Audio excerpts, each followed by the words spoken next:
Hey everyone, Ryan Kretsch here. Now, I would like to bring you back to the 1980s for a second. If you guys can remember the movie The Shining with Jack Nicholson, ooh, that movie surely gave me the creeps. Here's Johnny. So here we are up in 2019, and it's been what, 1980? Holy moly, it's been almost 40 years as it is. It's 39 years, believe it or not.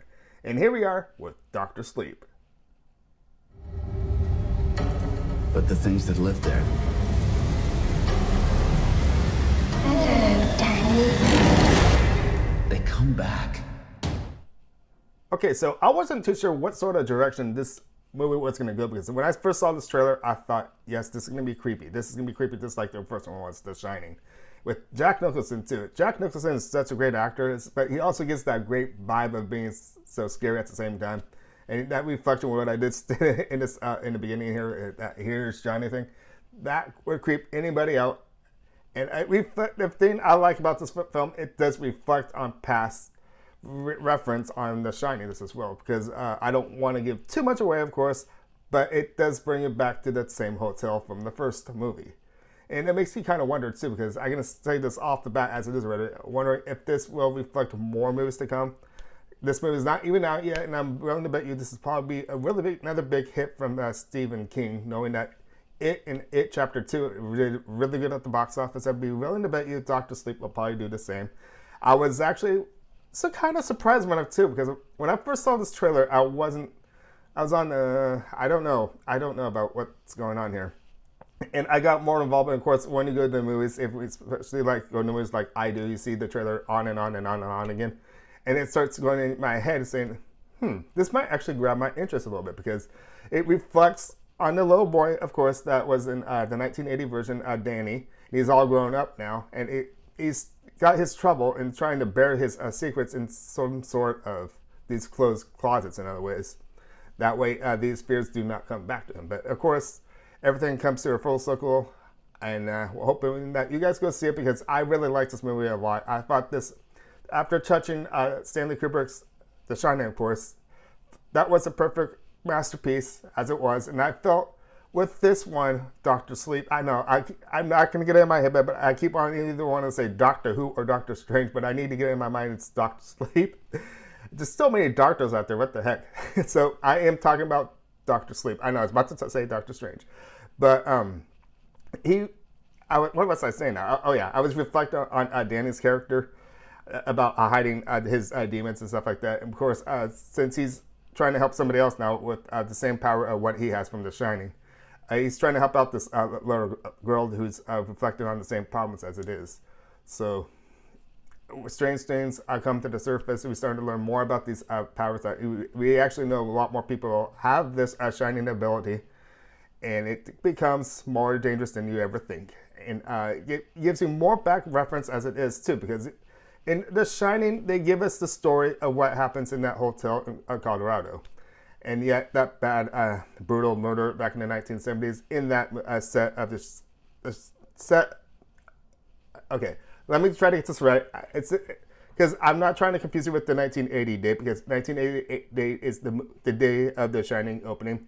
But in the movie itself, if you guys remember in the first Shining, it reflects to the 1970 that a family went to this hotel and a brutal murder actually happened. And it's like history is about to repeat itself in the 1980 version of The Shining. And after covering that, going up to this 2019 time, we have another deal. But this is not exactly set at the hotel. But I'm not going to try to say too much, but they do go back to the hotel and where things start to happen. But the story is what really grabbed me, to tell you the truth. When I first saw this trailer, I actually thought this idea of having the ability of The Shining. I remember having because when you go, I'm going to keep on referring to The Shining in this one. I should really be focusing on Doctor Sleep, because this is really the view on Doctor Sleep. But I just want to make one last key point from The Shining, because I do not want to confuse everyone out there. But I just want to say Danny had special powers as a little kid. And you don't know because he's able to see the past and future, is as you recall in the first Shining, and I know just thinking about the movie is bringing me back more into the horror state of what The Shining was. And I thought bringing this up to the new generation of our time, this, believe it or not, Doctor Sleep was another Stephen King novel. And to tell you the truth, I want to do further more research and find out if there is another book series on this. I know with me saying book series, I wonder if there is another book reflecting on The Shining. If you guys do, by chance, leave me some comments down below, because I'm getting more interested in the story as it is. And knowing that Danny is back and grown up, it just shows that he's lost his powers, kind of, but he still has it. And the reason it's called Dr. Sleep, there's a reason behind it, because he's trying to help others to actually have the power and have them be calm, stuff like that. There's a cat in this that kind of represents a good number on this whole entire movie.